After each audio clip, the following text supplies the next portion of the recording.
नवाए ज़िया के साथ प्रोफेसर ज़िया पाकिस्तान में जो एक अमूमी सोच और फ़िक्र जो है वो हुकूमत में पाई जाती है, और जो बिलअमूम हमारी सोच और फ़िक्र के जो एनालिसिस देने वाले जो माखज़ हैं, यानी कि मीडिया और इसी तरह इंटेलेक्चुअल जो है वो भी कहीं ना कहीं हमें इस सोच और फ़िक्र के साथ मुंसलिक नज़र आते हैं कि पाकिस्तान जो है वो अमेरिका और ईरान के दरमियान जो रिकन्सिलिएशन का जो तसव्वुर देता हुआ नज़र आता है, और इसकी जो अल्टीमेट सक्सेस है in terms of an agreement between the Iran and United States of America, it will be called an historical event, greatest achievement of Pakistan as a diplomatic force. लेकिन मैं अगर पाकिस्तान के अंदर एक जो हालात वाक़यात हैं और जो एक एनालिसिस के तौर पर हम ले सकते हैं, जिसको हम एक सिस्टम अप्रोच के तहत ले सकते हैं, गेम थ्योरी इंटरनेशनल रिलेशन की, उसको जो है वो बुनियाद बना सकते हैं, या डिसीजन मेकिंग का जो प्रोसेस है उसको बुनियाद, यानी कि डिफरेंट जो अप्रोचेज़ हैं इंटरनेशनल रिलेशन की, अगर हम उसको सामने मद्देनज़र रखते हुए इस हालात वाक़यात को सिर्फ अपनी जो सोच और फ़िक्र के अंदर जो एक हमने एक जाविया जो है वो एक फ़ख्र का बना रखा है, उससे बालातर होकर हालात वाक़यात का जो है वो तारीख़ी पस मंज़र और असूल ज़वाबित जो गेम थ्योरी के हमें नज़र आते हैं, कि जिसके बारे में कहा जाता है कि एक सुपर ताकत के अंदर जो गेम थ्योरी इंटरनेशनल रिलेशन के अंदर ये होती है कि वो जो एक सुपर ताकत is always playing the unending game. और अनएंडिंग गेम का मतलब यह है कि whenever super power desire to pick the marble and want to go back to the home, no one can stop the super power to do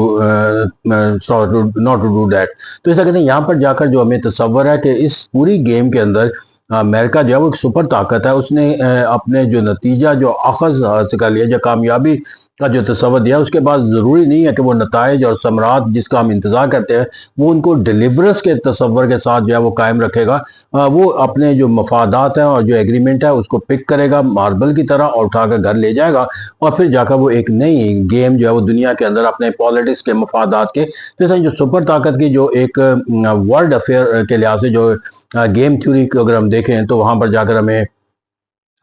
जो असूल नज़र आता है वो यही है कि वो एक अनएंडिंग गेम अमेरिका की उसका ये हिस्सा है, और इससे हम इससे बात फिर इसी तरह हम डिसीजन मेकिंग के तस्वर तौर पर लें तो इस वक्त जो हालात वाक़यात हैं अमेरिका के लिए, वो डिसीजन मेकिंग के तस्वर के तहत है, जिसके अंदर कहा जाता है कि डोनाल्ड ट्रंप जो है वो एक हालात वाक़यात के अंदर एक ऐसा फैसला करने का या जंग का करने का जो है वो कायल बना लिया गया, जिसके नतीजे के अंदर उसे जिन नताइज का सामना करना पड़ा वो उसके लिए और दुनिया के लिए जो मुश्किलात पैदा करते हुए नजर आते हैं वो इनको निकलना चाहते हैं। तो ये वो हालात वाक़ हैं और डिसीजन मेकिंग हालात वाक़यात की कासी करता है। और फिर इस जंग के जो है वो कंटिन्यूटी का जो रहना है वो चाइना और रशिया के इस खिते के अंदर जो सरगर्मी है उसको भी नशोनुमा दे सकता है। इस तरह एक और पहलू पाया जाता है। फिर यहाँ पर जाकर कोई एक कामयाबी का अमेरिका जो तस्वर है वो एक जंगो जदल के जरिए हासिल करने का जो एक मानी मौका, उसके लिए जिस जंग का उसे इख्तियार करना उसके लिए नाजुक है, वो एक बहुत तवील जंग भी हो सकती है और उसके नताइज भी जो है वो इंतहाई मनफी हो सकता है। पहले ही अमेरिका जो है वो बैन अवी सतह के ऊपर जो है वो अपने हरीफ ममालिक से लेकर अपने दीगर जो ममालिक हैं उनसे जो है वो आइसोलेशन का एक मानी मफहूम रखता है इस जंग के हवाले से। इस वो कहा जाता है ये डिसीजन मेकिंग के जो प्रोसेस होता है उसके अंदर हालात वाक़यात को देखा जाता है, और जब ये जंग के हालात वाक़यात जो है वो मुआहदे की शक्ल में मस्बत शक्ल में कहते हैं तो इट मीन्स के डिसीजन मेकिंग के लिए जो इन्वायरमेंट है और जो हालात वाक़यात है वो यकसर तब्दील हो जाएंगे। जब हालात वाक़यात यकसर तब्दील हो जाएंगे तो फिर how we can be expecting the same attitude of the United States of America विच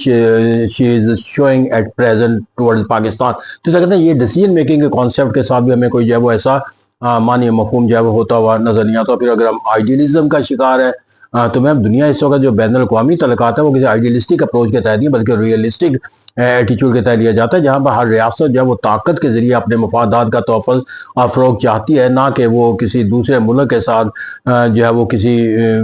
मेहरबानी के कॉन्सेप्ट के साथ या अपनी किसी इंसानी जो सोच और फिक्र के अंदर मस्बत जो जाविये फितरी पाए जाते हैं उसके इज़हार के लिए वो काम करती है। तो इस तरह रियलिस्टिक अप्रोच के मुताबिक भी देखें तो अमेरिका ने ऑलवेज जो है वो अपनी जो पॉलिसीज़ हैं वो अपने मफादात के तस्वर के तहत तश्कील दी है, ना कि उस जबिल्लत के तहत जिसको हम कहते हैं कि एक आइडियलिस्टिक अप्रोच के तहत इंसान पैदा ही वो उस फितरत पर होता है जो मोहब्बत सिखाती है, बाहमी तल्लुकात को सिखाती है, वो जो है वो अमन के क़याम की ख्वाहिश करती है। तो मैम वो जो एक फितरी कॉन्सेप्ट का जबिल्लत का देते हैं, वो एक रियलिटी आज हाजिर के अंदर जो है वो, और आज का जो रियासतों का जो बिहेवियर है वो इंसानी किसी जबिल्लत की अक्कासी नहीं करता बल्कि कौमी मफादात की अक्कासी करता है। तो कहते हैं यहाँ पर मुझे जो अप्रोचेज है उसके मुताबिक, अब यहाँ पर मेरे नज़दीक जो इससे भी ज़्यादा जो अहम पहलू है वो ये तस्वर को समझने के लिए, बताने के लिए आपके साथ, वो ये है कि अगर हम इस जंग के तौर पर पाकिस्तान का किरदार देखें तो is just like a tool. तो जहाँ पर जो है वो एक टूल जो होता है वो बहुत अहमियत भी क्यों ना रखता हो किसी अमल को पाया तकमील तक पहुँचाने के लिए, लेकिन जब वो अमल मुकम्मल हो जाता है तो वो टूल जो है वो किसी एक जगह पर पड़ा रहता है और उसकी अहमियत का कभी भी एहसास नहीं रहता कि वो टूल जो है वो उसने क्या अहम किरदार अदा किया था। यही वो टूल जो एक वक्त नागुज़ीर होता है वो किसी हमारे डस्टबिन का भी हिस्सा बन जाता है जब उसकी नेसेसिटी ना रहे। तो इसे कहते हैं हम ये क्यों भूल रहे हैं कि ये पाकिस्तान का जो किरदार है is just like a tool to bridge the differences between Iran and United America. यहाँ पर कोई पाकिस्तान की पावर ऑफ एलिमेंट के तौर पर हम जब इन दोनों के दरमियान रिकनसाइल नहीं कर रहा है कि जो हमारे पास जब तक पावर रहेगी हम उसको रिकनसाइल करने का जो तस्वर हमने कैम किया उसके नताइज और समरात हमें हासिल होंगे। पावर एलिमेंट ऑफ पावर के तौर पर तो हमें मफादात जो है वो मिल सकते हैं जब तक एलिमेंट ऑफ पावर है, लेकिन जब आप टूल के तौर पर काम कर रहे होते हो तो ये उसकी अफादी उसी हद तक रहती है जब वो एज ए टूल जो है वो सरगर्मी अमल। यहाँ पर जाकर इससे भी जो मेरे नज़दीक एक जो तस्वर है जिसके लिए सोचने और समझने की ज़रूरत है वो ये है कि दो बाटों के दरमियान जो चीज़ आती है वो घुन की तरह पिस जाती है, और दो बाटों के दरमियान घुन के अंदर पाकिस्तान इस वक्त भी जब तक ये मुआहिदा पाए तकमील तक नहीं पहुंच जाता उसकी कैफियत ये होगी। एक तरफ ईरान जो है वो अपने मफादात के तोहफ़्फ़ुज़ और फ़रोग़ के लिए या अपने जो सोच और फिक्र है उससे ज़्यादा हम आहंग होने वाला जो मुआहिदा है वो तश्कील देना चाहेगा, और वो पाकिस्तान के किरदार को जो है वो इसके लिए जो है वो एक सोर्स से ही नहीं बल्कि द अल्टीमेट सोर्स तस्वर करेगा या उसको दर्जा देगा। अब जब उसकी सोच और फिक्र से कहीं भी कोई भी पहलू जो है हुकूमती सतह पर या अवामी सतह पर इस मुआहिदे की एक टर्म्स एंड कंडीशन के तौर पर लिया जाएगा तो इस मीन के ये तस्वर जो है वो हुकूमती सतह पर भी ईरान में पैदा होगा और अवामी सतह पर भी पैदा होगा कि Pakistan does not have play that role that Pakistan should have to play for the interest of the Iran as a brother Islamic neighboring country। तो ऐसा कहते हैं हमारी तारीख के अंदर जो ईरान का हम पे ऊपर कर्ज है उस कर्ज की अदायगी का जो है वो तस्वर सिर्फ यहाँ से नहीं लिया जाएगा कि ईरान को एक वसी तबाही से बचा लिया गया। तो ऐसा कहते हैं यहाँ पर अब एक और की शरायत तो नजर नहीं आती, लेकिन जो बज़ाहिर जिन पहलुओं की अक्कासी होती नजर आती है वहाँ पर कहीं ना कहीं जो है वो हुकूमती सतह पर या ईरानी अवाम के अंदर जो इस मुआहिदे के जो होगा या होने जा रहा है या हुआ तो यहाँ पर जाकर वो कोई ना कोई ऐसा जो है वो एक पॉइंट ज़रूर अपना मौजूद रहेगा कि जो पाकिस्तान के लिए एक सवालिया निशान बना देगा ईरान के अंदर हुकूमती सतह पर भी अवामी। और इसी तरह का अगर दूसरे एस्पेक्ट में रहें कि अगर फॉर एग्जांपल हम ये तस्वर जो है वो ना हासिल करें, कोई एक ऐसा अमल इख्तियार करने में कामयाब हो जाए जिससे ईरान के हर सतह के ऊपर जो है मफादात का तोहफा जो कि अगरचे नामुमकिन अमल है कि सुपर ताकत और एक ईरान जो एक निसफ सदी से ज़्यादा जो है वो एक अंडर ऑपरेशन जो नेशन जो है वो जिंदगी सर्वाइव कर रही हो तो उसका दरमियान मुआवजना जो है एग्रीमेंट के अंदर जो है वो तराजू के पलड़े के लिहाज से ईरान के तो नहीं दिया जा सकता। तो इसे कहते हैं यहाँ पर अगर फर्ज भी कर लिया जाए कि तराजू का पलड़ा जो है वो हमने ईरान के हक में कर दिया तो फिर दूसरी तरफ जो है अमेरिका जो दुनिया की सुपर ताकत है वो इस तमाम अमल के अंदर जो पाकिस्तान का जो किरदार है उसको इस नोयत से देखती हुई नजर आती है, इस सोच और फिक्र के साथ जो इस तरह वो अप्रिशिएट करती हुई नजर आती है कि पाकिस्तान इस मुआहिदे को एक ऐसी शक्ल और नोयत के अंदर लेकर आएगा ईरान के ऊपर अपने तमाम वसाइल और ताकत और डिप्लोमेटिक स्ट्रेंथ को यूज़ करते हुए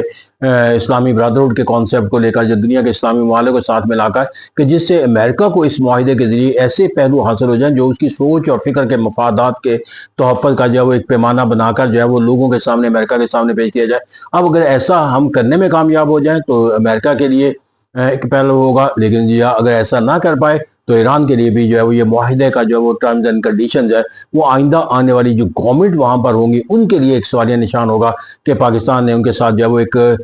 डिप्लोमेटिक गेम के तहत जो है वो एक एग्रीमेंट करवाया। इस तरह में हमें जो आइंदा आने वाले हालात वाक़यात हैं इसके नताइज के लिहाज से कहीं ना कहीं जो है वो हमें इन दो बाटों के दरमियान यानी ईरान और अमेरिका के दरमियान जो है वो एक घुन की तरह जो है वो पिसने का एक तस्वर जो है वो कायम होता हुआ नजर आएगा। फिर यहाँ पर जाकर جو ایک بین الاقوامی سطح کے اوپر جو حالات و واقعات ہیں اس کے اندر بھی جو ہے وہ ایک طرف چائنا ہے، روشیا ہے، سینٹرل ایشین ریاست ہے، پاکستان چائنا کی اسٹریٹجک پارٹنرشپ کا تصور ہے۔ دوسری طرف جو ہے مڈل ایسٹ کے ممالک ہیں جو خود ڈیوائیڈڈ ہیں، پرو امریکن اور یا پرو اسرائیل اسٹیٹ کے ساتھ، یا پرو ایران، یا وہ جو اینٹی ایران ہے۔ تو اس طرح یہاں پر جا کر جو مڈل ایسٹ کی جو تقسیم ہے وہ اس معاہدے کے اندر جب وہ اگر ایران کے لیے کوئی طاقت کا کوئی تصور حاصل کریں گی تو ایسی ریاستیں جو اینٹی ایران کانسیپٹ جو ہے وہ بہت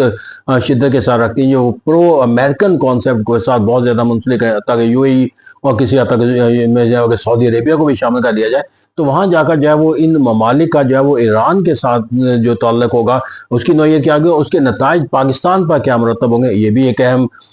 سوال پاکستان کو جو ہے وہ دیکھنا پڑے گا۔ تو ایسا کہتا ہے کہ مختلف اسلامی ممالک کے جو مفادات ہیں اس مفادات کے درمیان پاکستان جو ہے وہ گھن کی طرح پستا ہوا نظر آئے گا۔ تو ایسا کہتا ہے بہت سے حالات و واقعات ہیں، پھر چائنا اور ایشیا کے مفادات اس خطے کے اندر ہے، امریکہ جو ہے وہ اس معاہدے کے بعد جس طرح کو اپنے آپ کو ایک پینٹریٹ کرنے کا تصور رکھتا ہے، اسرائیل کو بھی اور خود بھی اس خطے کے اندر ایران کے ساتھ اپنے ہم آہنگی کے تصور کو ایک مرتبہ اسٹیبلش کرنے کے بعد اس سے بھی جو ہمیں ریکنسائل کا ایک کانسیپٹ ہوگا کہ ہم چائنا کے مفادات کے تحفظ کا ذریعہ کتنا رہتے ہیں، کس طرح اس کو نشوونما دیتے ہیں، یا ایران کی سوچ اور فکر کو یا چائنا کی سوچ اور فکر کو اور جو رشیا کی سوچ اور فکر کو جو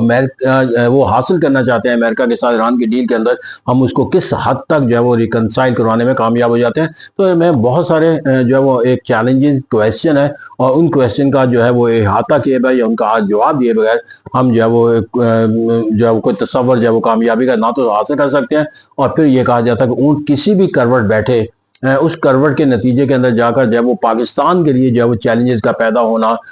ناگزیر ہے۔ اگر یہ ایکارڈ ہو جاتا ہے تب بھی، اگر یہ ایکارڈ نہیں ہوتا تب بھی، ایکارڈ کی شرائط جو ہے وہ ایران کے لیے قابل قبول ہو تب بھی، امریکہ کے لیے بھی قابل قبول ہو تب بھی، اور پھر اسی طرح اس معاہدے کے جو دیگر بالواسطہ فریق ہیں طاقت کے ساتھ چائنا اور ایشیا، ان کے مفادات کا تحفظ فروغ کس حد تک ہو پاتا ہے، یہ سوال جو ہے وہ پاکستان کے لیے ایک بہت بڑا تجربہ جو ہے وہ دیں گے پاکستان کو ان فیوچر۔ تو اسے کہتے ہیں لیٹس ہوپ کہ پاکستان کے لیے تمام اچھا ہو، لیکن اچھا ہونے کی امید ہونا ایک آئیڈیلسٹک اپروچ ہے، لیکن پاکستان کے لیے چیلنجز کا پیدا ہونا جو ہے وہ ایک ریئلسٹک اپروچ ہے۔ اور being a student international relation as a realist, I think Pakistan should have a deeper insight and should look into the future before having any conclusion regarding the advantages or disadvantages of the present scenario, which is going to be developed an accord between Iran and USA, or otherwise what will happen if it does not. Thank you very much.